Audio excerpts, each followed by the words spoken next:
Thank you for joining us for another power-packed message from Dr. Miles Monroe, provided by Monroe Global Incorporated and MonroeGlobal.com. We transform followers into leaders and leaders into agents of change.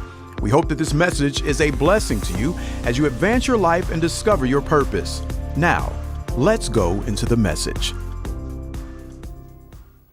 You begin as a person, an innocent baby. And the moment you were born, your culture and your family and your environment and your educational system begins to form your belief system. And that could be detrimental. Because if your culture and your environment does not teach you the truth, then you will believe a lie, even about yourself. And your belief system becomes your personal philosophy out of which you influence other people. And that's why the foundation of your public leadership is determined by your private belief system. And that is why I am teaching you carefully, line by line, to challenge your ideas about yourself. Because you came out of a history, just like I did, where we were formerly oppressed by colonial imperialism, which taught us some ideas that were not true about you. You were trained to be maids and yardmen and farmers and workers on plantations and serving tea and cooking for people. You were not trained to own a business and build a company and lead a country and buy your own oil field or invest in your own gold mine. It's always somebody else doing it, because you've been trained that you cannot and should not try to own an oil company. And so we accept the idea. So our philosophy says we cannot own that. So we have been trained to be an employee, not an employer.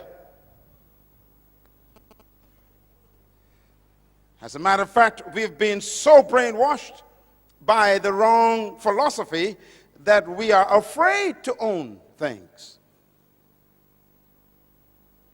We are afraid of success.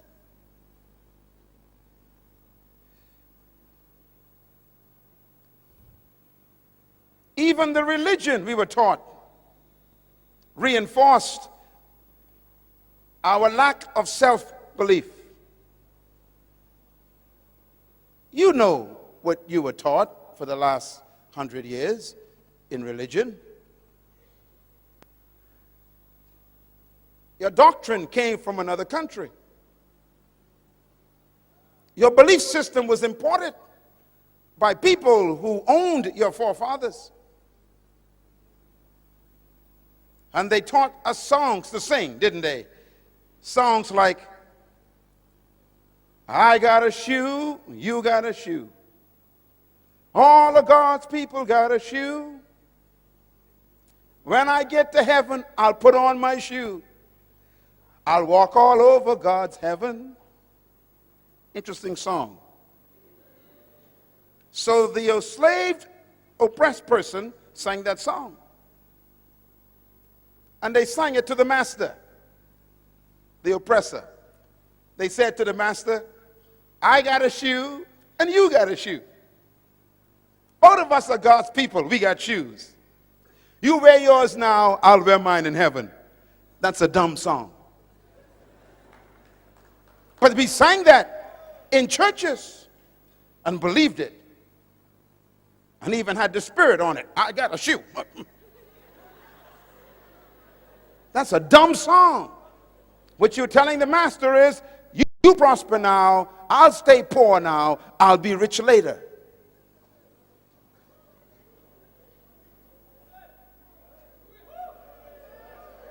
Something's wrong with that philosophy.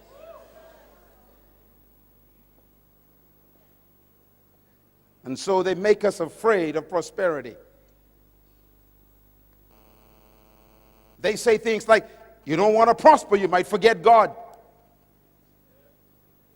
So stay poor and you'll stay humble before the Lord. Philosophy.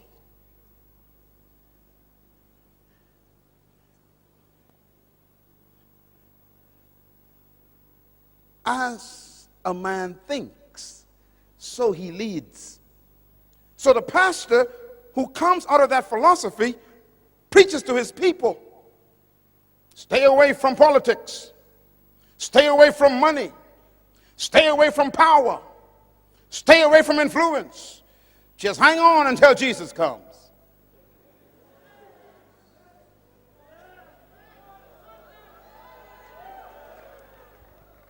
And that is what we preach.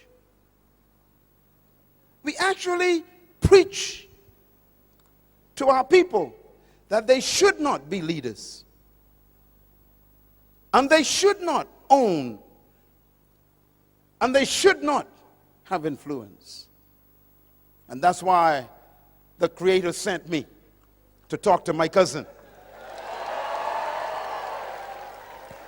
You are a ruler. You are a owner. You are an employer. You can run any business.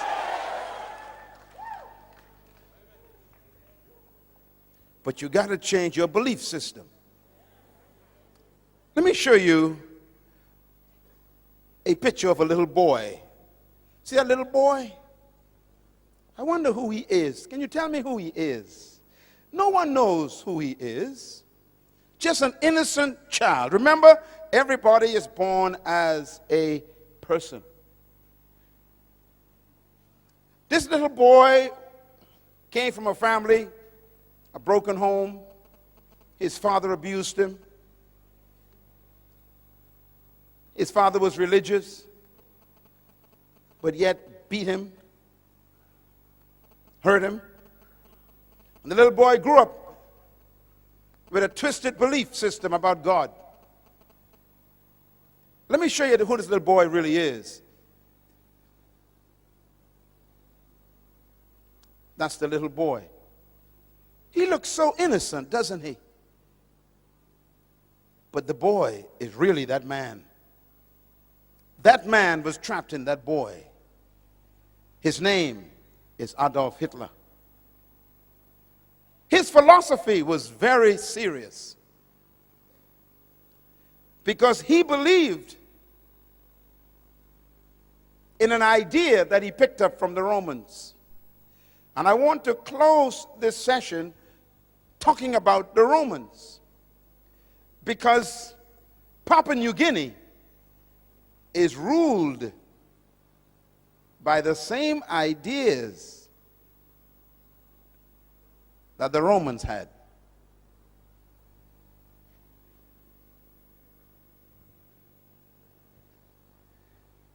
Hitler believed that he was born and chosen by God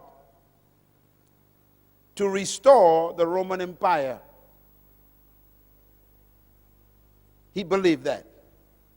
He believed that he was created and born to bring back the glory of Rome, and therefore he had to subdue all of Europe because Rome ruled the whole world from Africa all the way to England. Rome was the most powerful empire and kingdom in history. Rome was the first kingdom to colonize the whole world. No kingdom has ever arisen to be greater than Rome.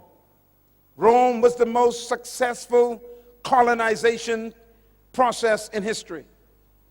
Rome ruled the whole known world of Europe. And Hitler believed that he was born to restore the glory of Rome. He called it Mein Kampf.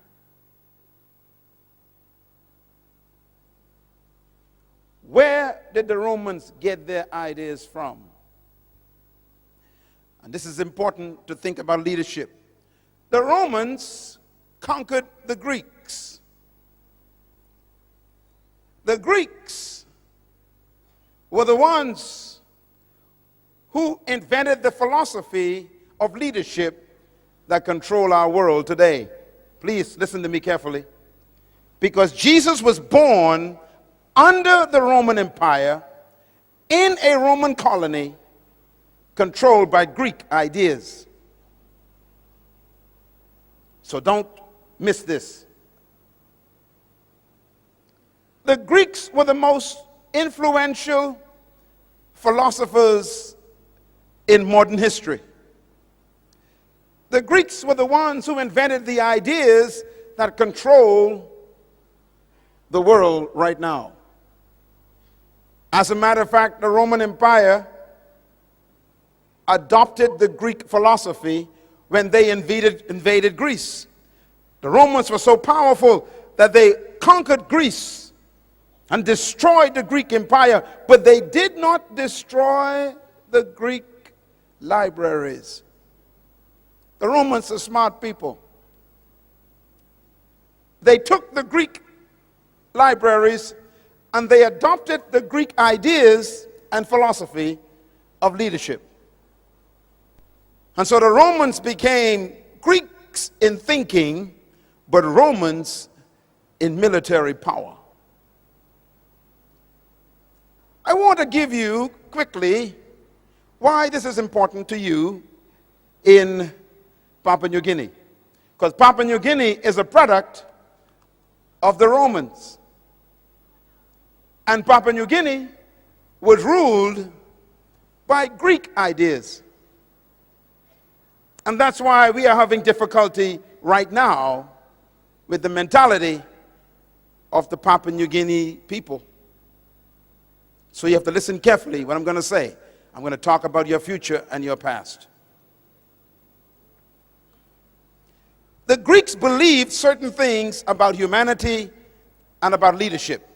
The Romans adopted them, and the Europeans used them, and they colonized Papua New Guinea.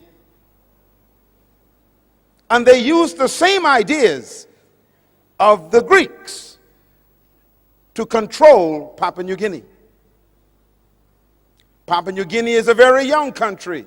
You are still battling with Greek ideas. I'm going to prove it to you. Because every colonization process carried the Greek idea and subdued the people.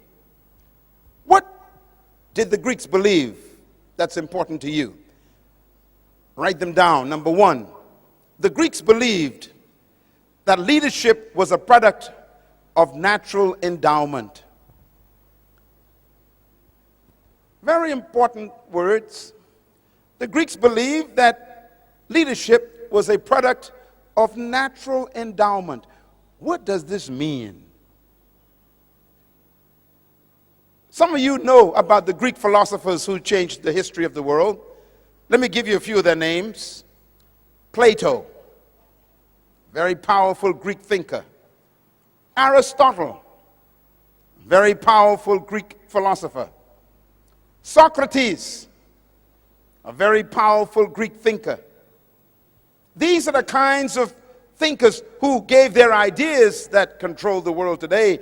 I always tell people that the world is ruled by dead men. Our countries today, including Papua New Guinea, is ruled by dead men. How? Because they left their ideas with us. Ideas outlive humans. And ideas are more powerful than death. And the Greek philosophers like Plato and Aristotle and Socrates, they invented an idea. Look at my lips, please. I'm going to quote one of their ideas. This is a Greek idea. Demokrata. Demokrata is a Greek word. The Greeks invented the idea of democracy. Democracy is not from the Bible, it's from Greece.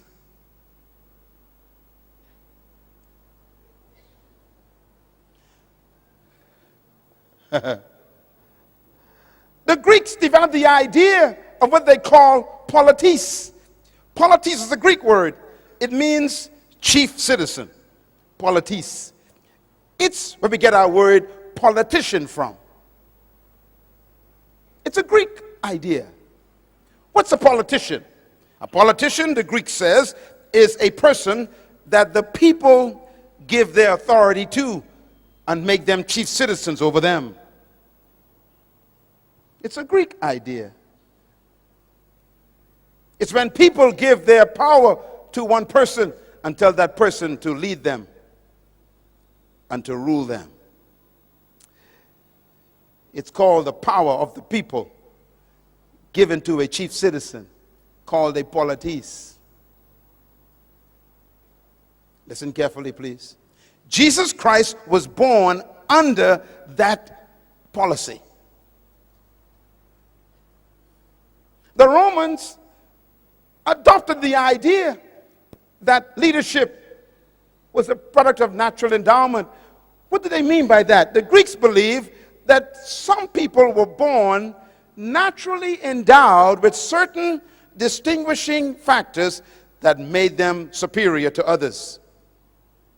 For example, listen carefully. The Greeks believe, number two, that leadership is a product of birth traits. Birth traits. What do we mean by that? The Greeks believe that certain people were born naturally endowed to be leaders because they had certain traits that made them superior to other humans. For example, the Greeks believed that if you were born with sharp nose and blonde hair and blue eyes and thin lips, you were automatically a leader.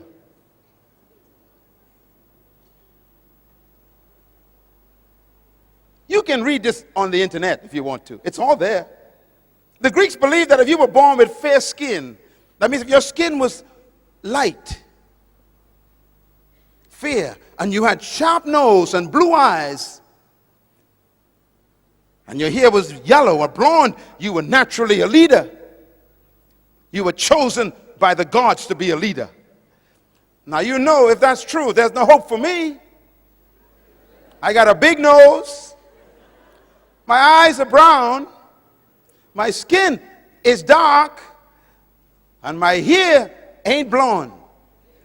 So the Greek says if you were born without sharp nose and light skin and blue eyes and blonde hair, then you were automatically a slave. The Greeks believed that. The Romans adopted it. And so there's no hope for you being a leader. You got the wrong skin, the wrong nose, the wrong eyes, and the wrong hair. Follow me? The Greeks also believed that leadership was a product of providence. Very important word, providence. Providence is referring to the gods. The Greeks believed in many different gods. And the Greeks believed that if the gods chose you to be a leader, then you were automatically superior to everyone else. If the gods did not choose you to be a leader, then you were automatically a slave and a follower for the rest of your life. In other words, the gods choose leaders. Well, think about it. So if you were born with dark skin and brown eyes and a big nose and thick lips, then the gods chose you to be a slave. That's what they taught. That's what they believed. That was their philosophy. The Romans adopted that philosophy. Let me give you one more the Greeks believed. The Greeks also believed that leadership is a product of charismatic personality. The word charismatic is a Greek word. It's the word charisma. Do you know what it means?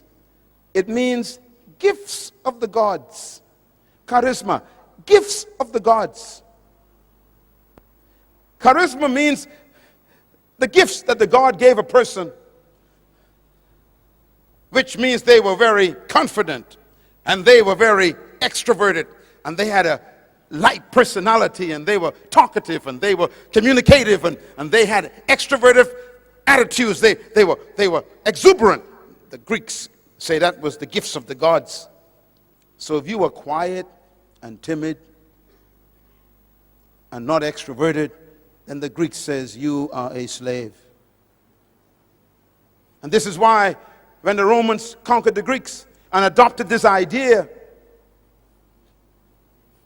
they told the slaves, you must be seen but not heard.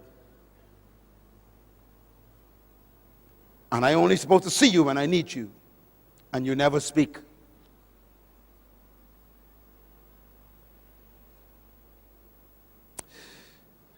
Leadership ideas. And finally, they believed that leadership was reserved for an elite group of people who were destined to be leaders in the world, and the rest of us were destined to be followers. I'm trying to teach you something that's very serious, because the Romans adopted these ideas and made them their culture. The Romans conquered all of Europe, from Africa to Scotland. They conquered the whole of Europe, and they implemented their ideas. So when they met people who were not like them, who didn't have blonde hair or light skin or sharp nose or blue eyes, then they automatically considered them subhumans. The Romans used the word for themselves. They said, we are superior, chosen by the gods. They called themselves the Aryan race.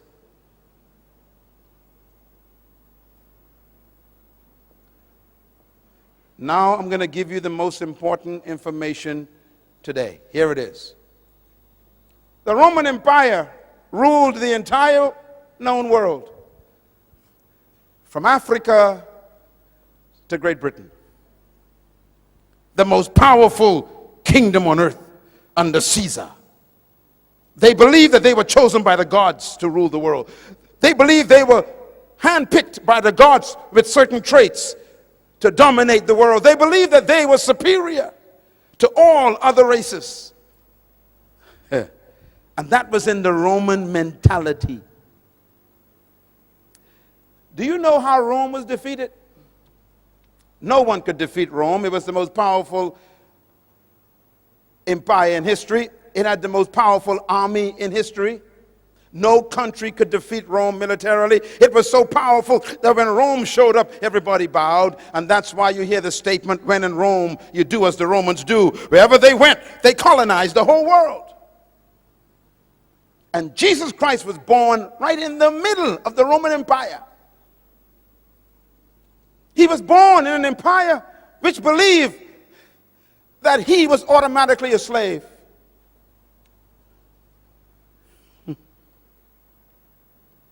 And that's why they treated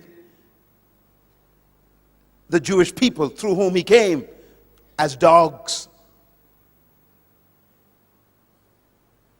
Jesus Christ was born in a colony just like me. He was born subjugated by a powerful colonial power called Rome, just like you. He was taught that he was born to be a second-class citizen. He was taught that he was born to be subjected. He was taught that if some soldier in the Roman Empire asked you to take your cloak off and give it to them, you had to give them your clothes if they were cold. He was taught that when a Roman walked in, you stand up and bow. He was taught if the Roman gave you his shield to carry for a mile, you got to take it. He was taught if a Roman soldier got tired carrying his spear, he could say, here, take it for me, and you have to take it. He was taught that he was not a leader, he was a slave.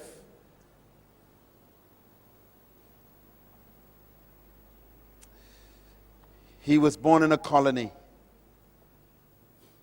just like you, just like me. Listen carefully. And that's the mystery of Jesus Christ. He was born under that culture, but never allowed the culture to be born in him.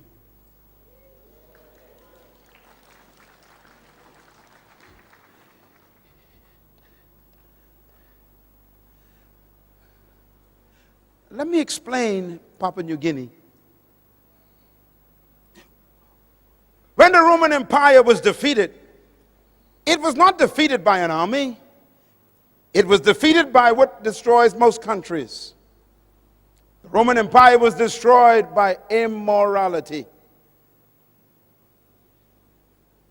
As a matter of fact, history teaches that the Roman Empire was destroyed by the loins of their leaders. Your loins are right here. Their sexual life destroyed them. They died from the inside. They decayed from immorality. 14 Caesars, 12 were homosexuals.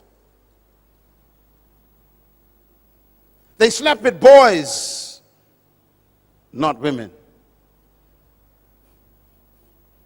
They fell in love with their lust to the point where they became so immoral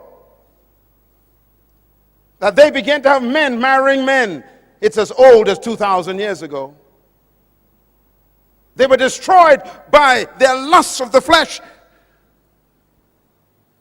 When a country begins to embrace immorality,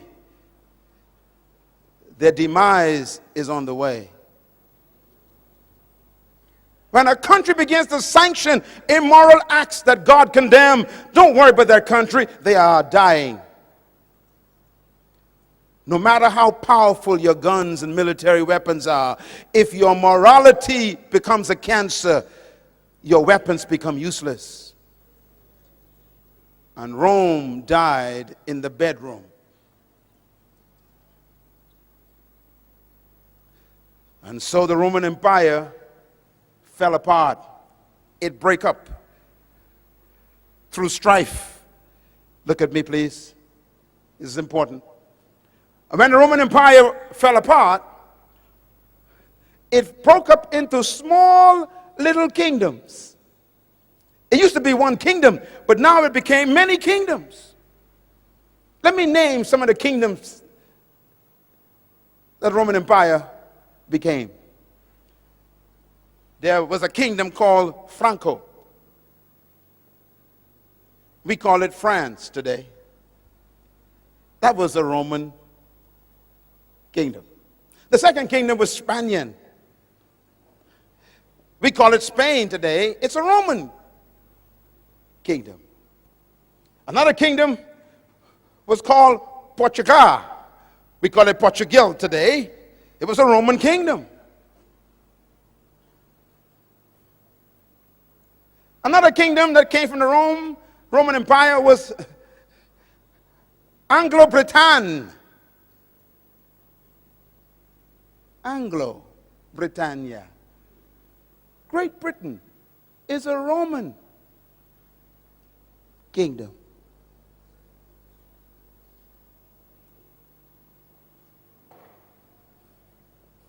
We call them England today. Anglo. Light skin. Interesting, all of these kingdoms have the Roman philosophy.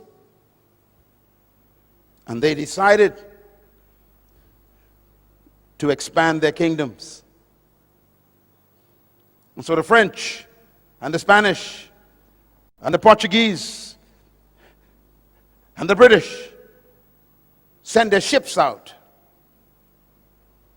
They are Roman in their minds, Greek in their thinking, and they come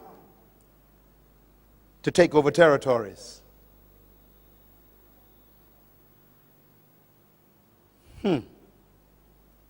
So they began to invade islands and continents. They came to the Caribbean. They came to Africa. They came to Central America. They went out to South America. And then they came to the Pacific. And they brought with them their philosophy. What's their philosophy? Greek. What does the Greek teach? They are superior, you are inferior. Your nose is big. Your skin is dark. Your hair is not blonde, and your eyes ain't blue. And your lips are thick. The gods gave you to me to be my slave. So why educate a slave? Why give a slave nice clothes? Why give a slave a property? Why give a slave authority? Why give a slave money? Why give a slave a future? Philosophy.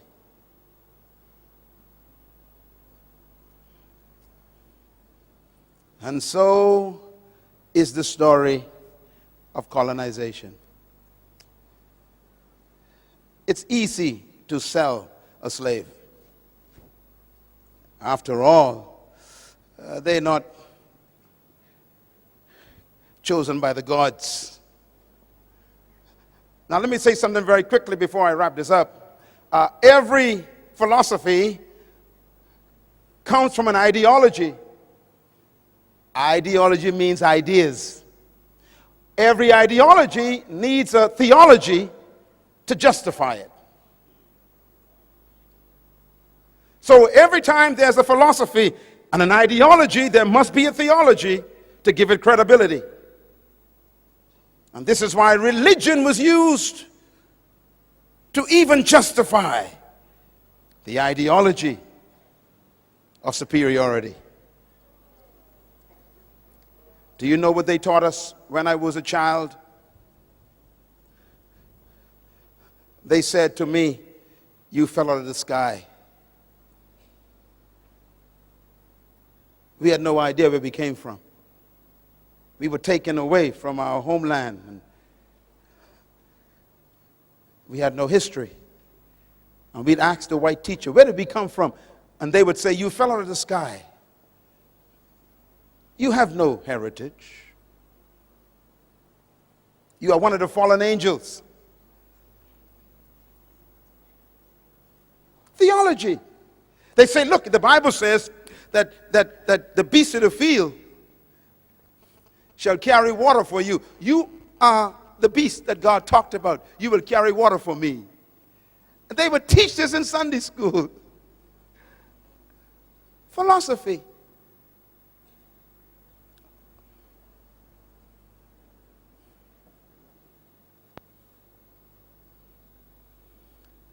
And here we are now, still under Democrat. 200 years of conviction that you are not equal to others.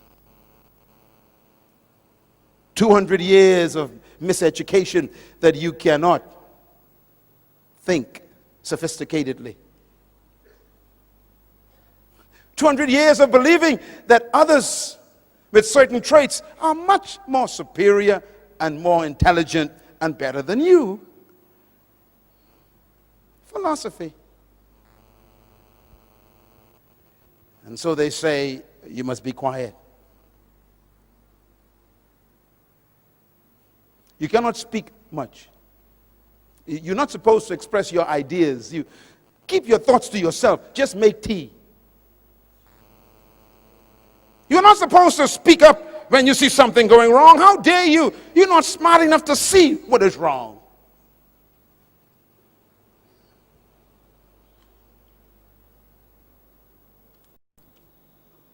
leadership problems. Here's the biggest one. Since you were chosen by the gods to be followers, why waste my time on you, training you to be leaders?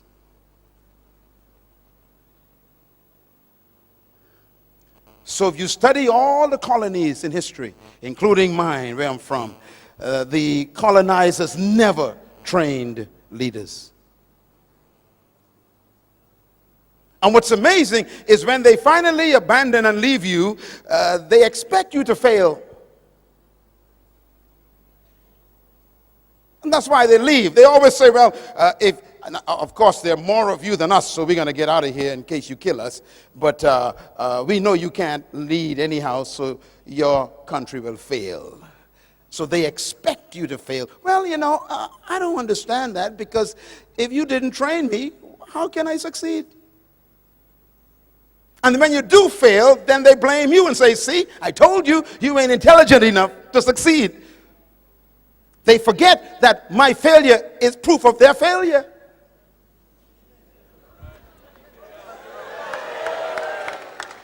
And that's why this leadership training series is important. I have come to correct 200 years of history. You are a leader. You can run this country. You can lead the world.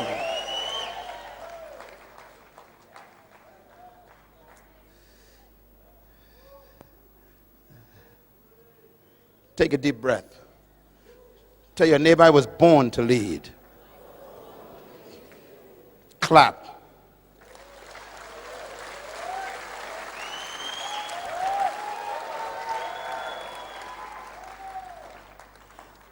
I want to show you this before we go, because it's so important. All the world leaders, if you study them, they're all battling with these issues.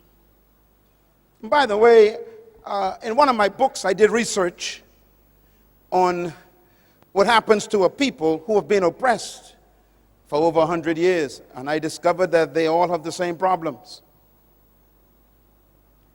I used a case study of the children of Israel in Egypt. They were oppressed for 430 years. And when they finally came out of Egypt, they couldn't get Egypt out of them.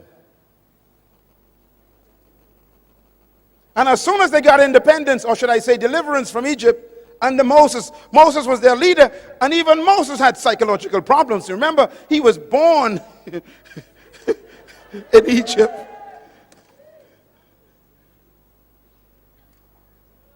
But you'll remember that when they came out of Egypt, they didn't go into freedom. They was just delivered. Don't confuse deliverance with freedom. Papua New Guinea is not free yet. You are simply delivered. You are in the desert.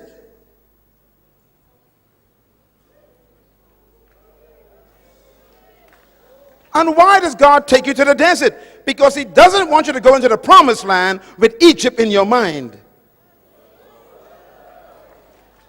So He keeps you in the desert to try and change your mentality to think like a free person. Don't ever confuse independence with freedom. Independence is an opportunity to become free. It is not freedom.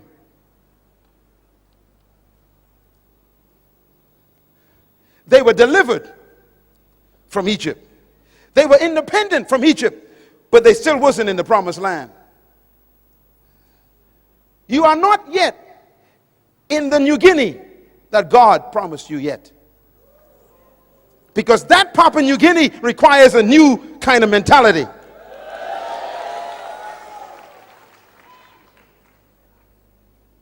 One day, my wife and I went to Egypt to visit. And we were in Israel for 10 days. And we caught our flight from Israel to Egypt. I will never forget my experience. We took off from Tel Aviv. And before I could fix my seatbelt, the announcement came over the PA system. Please prepare for landing. I became confused. We just took off and we were landing. Now I thought that Egypt was far away from Israel.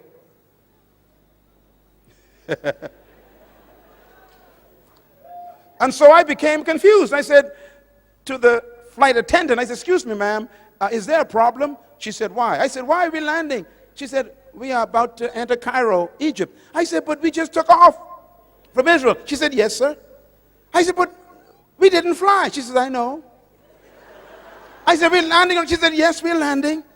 I said, "Wait a minute. It's only been 20 minutes. She says, "Yes." I said, "Wait a minute, lady.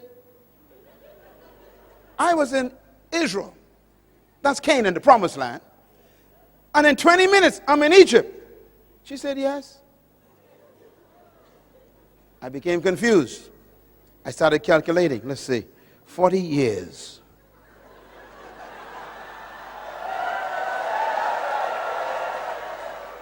Why would it take 40 years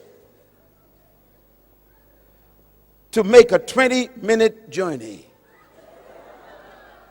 Interesting question. When we arrived in Egypt, we went to the hotel,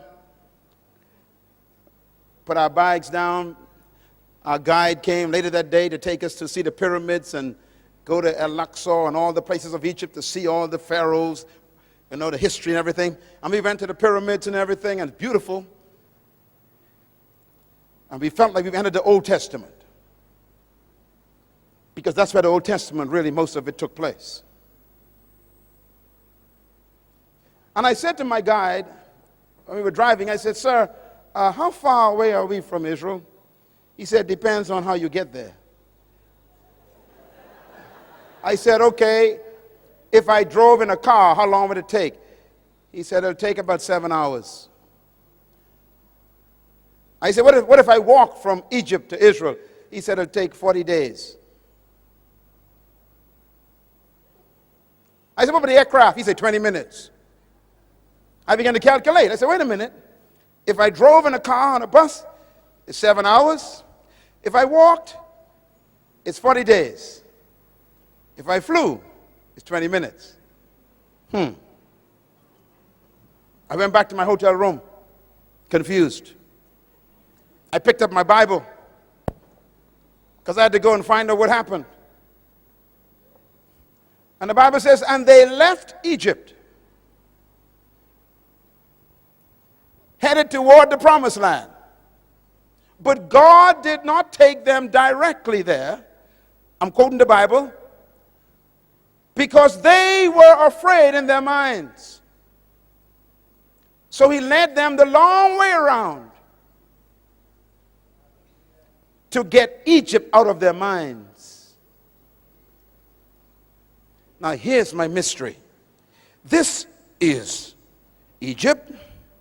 This is the promised land. And it's only 40 days walk. Why would it take 40 years? And I was confused. That means he kept them going around in circles for 40 years. Do you know why? Because they kept telling Moses, "We want to go back." At least we knew where onions came from. We knew where garlic. There were pots of food in Egypt. Let's go back to the British way. It's too hard to run your own country. It's too difficult to take responsibility for your own future. Take us back to a place where other people ran our lives. We didn't have to think. Take us back where they provided peanut butter and cheese.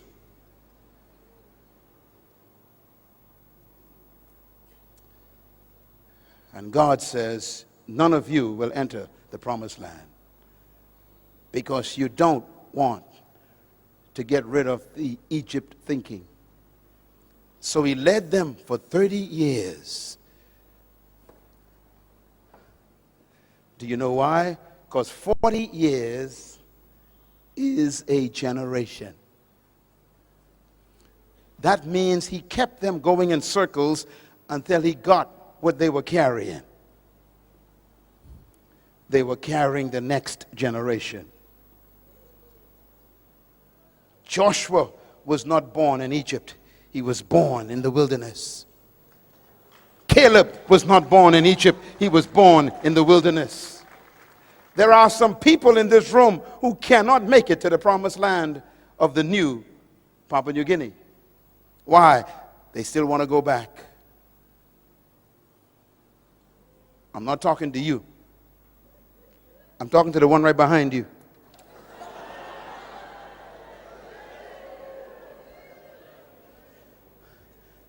And this is why the young generation is the hope of Papua New Guinea. And I say to the older members of this great country, ask God to change your mind. Ask Him to deliver you from the scent of oppression. Ask Him to give you a miracle, not in your body, but in your mind. Because their mind kept them out of the promised land. It's amazing. God healed their body, but never took them to the promised land. He fed them food, but never took them to the promised land. He kept their clothes for 40 years, but never took them to the promised land. In other words, God will preserve you until He gets what you want from you, and then He'll kill you. If you don't want to change your mentality, He'll bury you in the desert.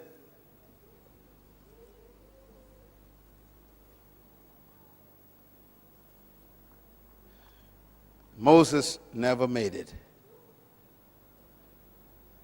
Not even Moses made it.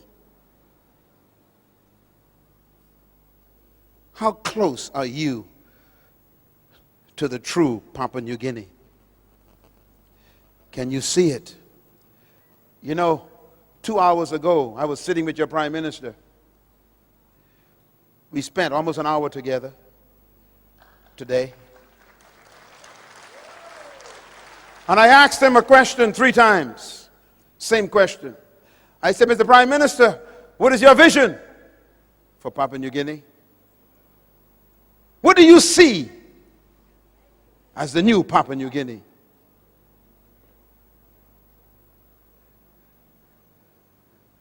And he talked about what he saw.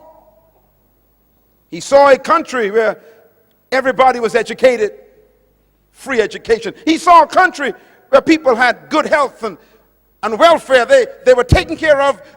Diseases were almost non-existent. He saw a country where opportunity for people to own companies and to build businesses and to have share in the investment of their country. He said, I see this.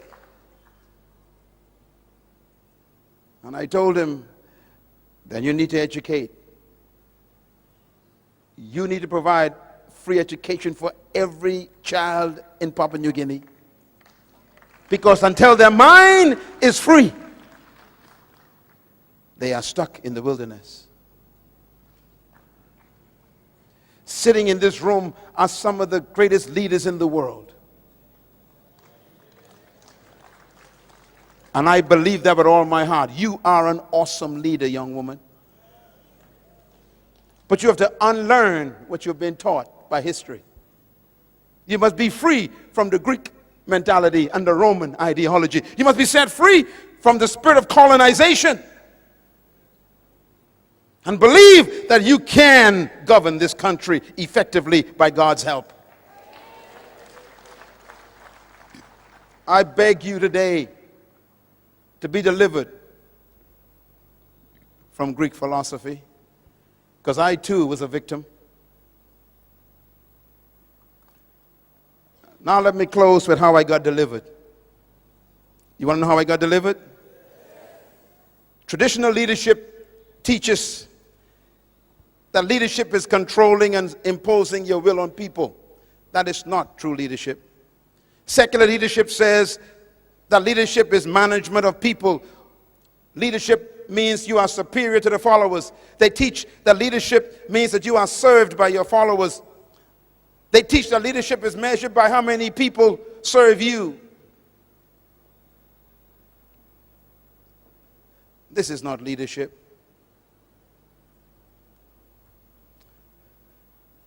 Please go back and invest in those books, because until you get mentally free, you'll never make it to the new Papua New Guinea.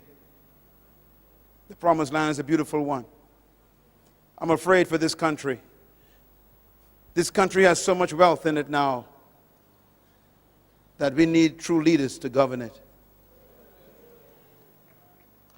And that's why you're here today. Maybe God is preparing you to go into political life, to govern this country in the fear of God, intellectually stimulated by the truth about yourself, where you do not harm people for your own private ambition. Here's my philosophy of leadership. It's opposite to the Romans. Number one, I believe that trapped in every follower is a hidden leader. Number two, I believe that every human being was created to lead and designed to dominate. Number three, I believe leadership potential resides in every human being. Number four, I believe that you were born to lead, but you must become, through a process, a leader. And number five, I believe that true leadership is not doing things, but manifesting yourself. I believe with all my heart that the purpose for true leadership is not to maintain followers, but to produce other leaders. I believe these things as my philosophy. And that is why I travel around the world to come here to wake up the sleeping leader on the inside of you. My philosophy helps me set people free, not oppress people. My philosophy helps me believe in your equality, not your inferiority. Where did I get my philosophy from? I got it from the one who created all humanity. And here's the bottom line. Genesis chapter 1, verse 26. It says, and God said, let us make man, how? In our own image and in our likeness. Why? To let them have dominion over the fish and the birds and the animals and the trees and over all the earth and all that creeps upon the ground. Why did God create you? To have dominion. He didn't say let some of them have dominion. He said let all of them be dominators. Tell your neighbor, I'm a dominator by creation. Say it loud, I was born to dominate. Shout it loud, I was born to dominate. Tell your neighbor, I'm a dominator by birth. Tell your neighbor, I was designed to dominate. Come on, say it loud, I was born to dominate. God said, let them have dominion over the earth. So the purpose for your creation is dominion. And therefore, dominion is the most important word to you. Verse 27 says, so God created man in his own image. Watch this. Male and female created he them. And God blessed them and said unto them, have dominion. That means male and female are equal before God, and they are both dominators.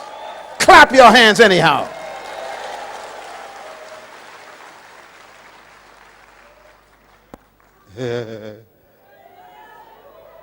My wife and I are equal, but different. She's a leader and I am a leader, but we are different, but we are equal.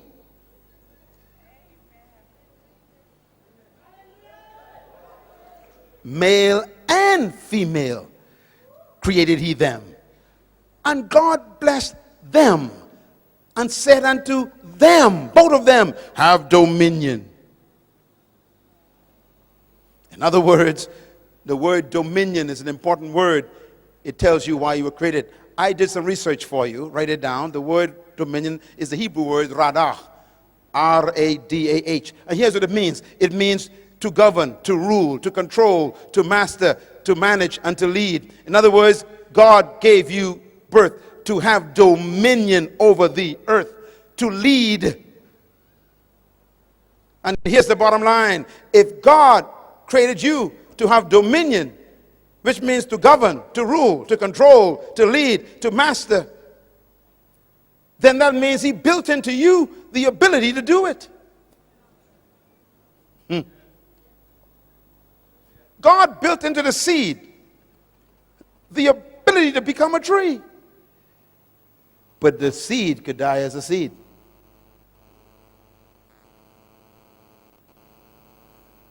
Because it's in the wrong environment.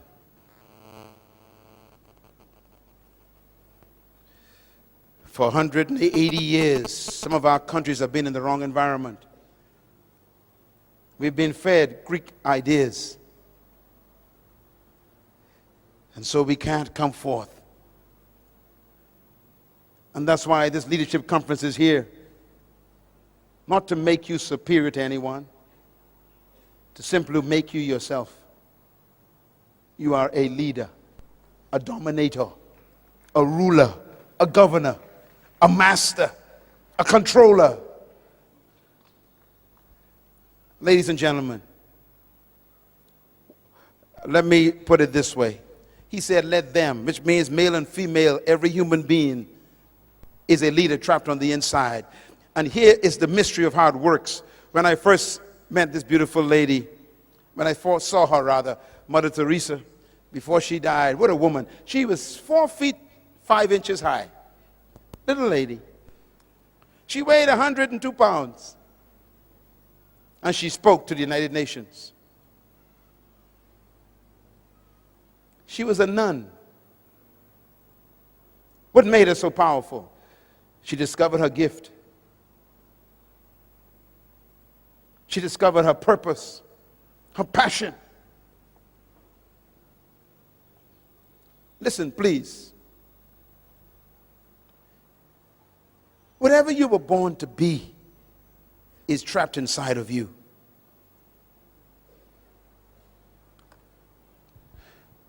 If you notice what God did, God didn't just give you dominion. He specified what you should dominate.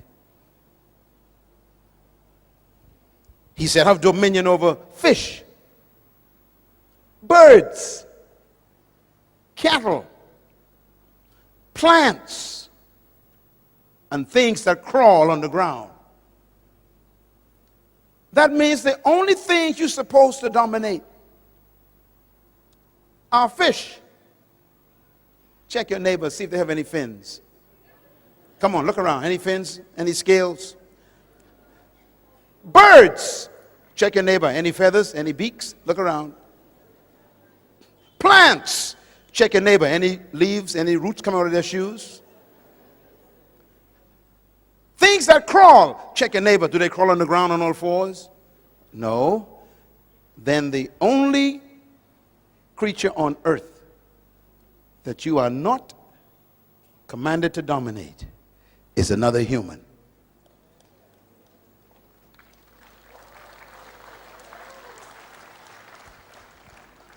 And that is why, in order for slavery to work, they must reduce you from being a human.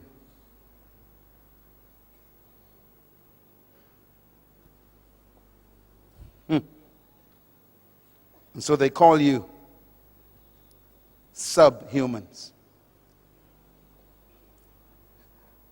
Highly developed monkeys. Sophisticated chimpanzees. Intelligent gorillas. They just don't want to make you a man, a human. Why? If you're a human, they can't dominate you.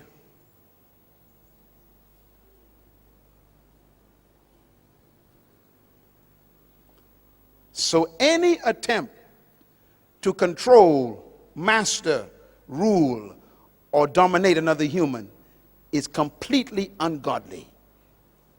That includes even a pastor trying to dominate his members. You are not supposed to control your members. They are not your property.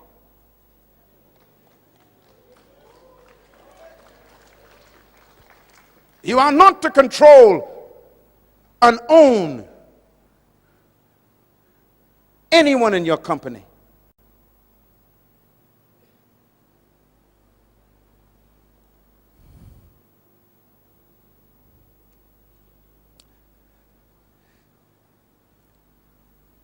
And so Jesus was living in a colony ruled by people who oppressed and dominated humans. His disciples, which means students, he was trying to change their thinking, just like we're doing today. And one day they were sitting down just like this, and he heard them talking to each other. And they were arguing, which one of us is the greatest? They must have been from Papua New Guinea. Always want to know who's in charge. Fighting over positions.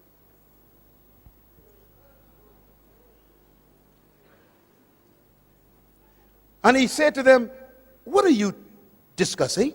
He heard them, and they were so embarrassed.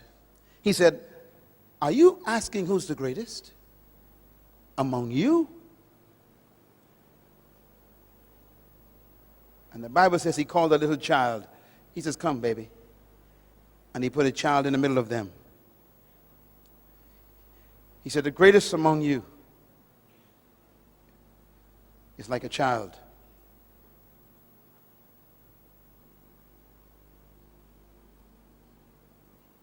A child never desires power.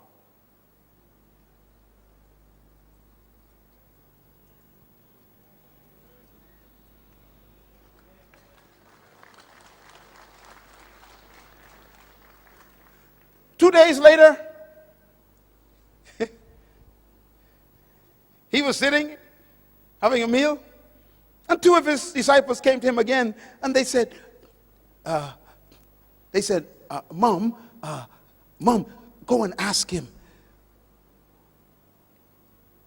if both of us could become deputy prime ministers when he become king of his kingdom. Forget the other 10. Make sure look out for ourselves, Mom." He listened to a woman.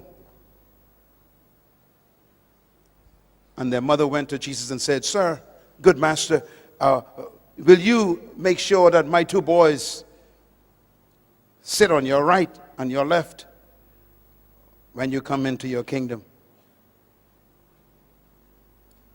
And Jesus was shocked. And he said, "Woman, first of all, you don't know what you're asking. You can't ask for leadership positions.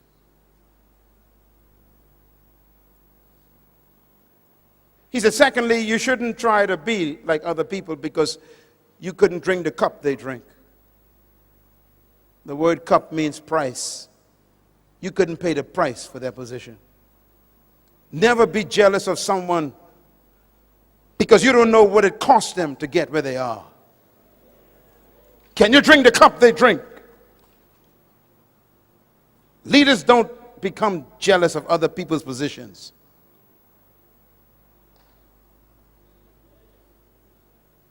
And then he said these words. To sit on my right and my left is not mine to give. These places belong to those for whom they have been determined by my Father. That means you can't even pray to Jesus for a position. Ladies and gentlemen, listen to me. It's okay. Listen. Don't look at me. This is very important. And then he said these words. You know that the Romans and the Greeks, I'm quoting Matthew chapter 20. You know that the Romans and the Greeks love to lord it over one another and lord it over the people. The word lord means to own something.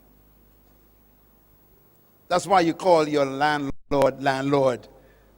It means owner. He says the rulers of this world love to own people like they are property. And there are some pastors who got that same spirit. These are my members. They ain't your members.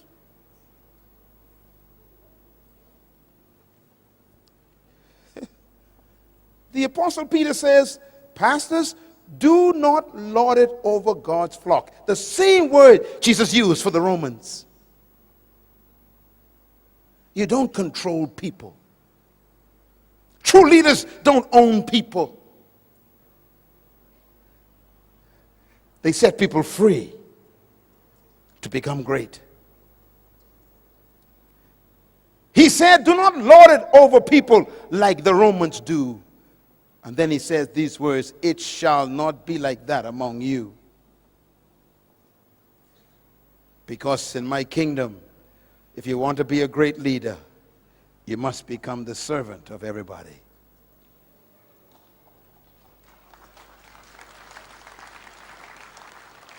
And that means true leaders serve their gift to everybody. It doesn't mean to become a subservient. It means to serve yourself to your generation, to give your gift to humanity. I'm doing that right now. This is my gift. My gift is training third world leaders. This is my gift. What is your gift? Because your gift is your area of leadership. And that's why great leaders never seek followers. They seek to serve themselves to their generation. He ends the seminar with this statement. He says, just like the Son of Man did not come to be served, but to serve himself, a ransom for many. Thank you once again for listening to this message, as we hope that it has been a blessing to you. Our goal is to show you new paths and opportunities so that you can discover your purpose. It is your love, support, and partnership that makes Monroe Global possible. Please visit us online at www.monroeglobal.com for more product, partnership, or to join us at one of our live events around the world.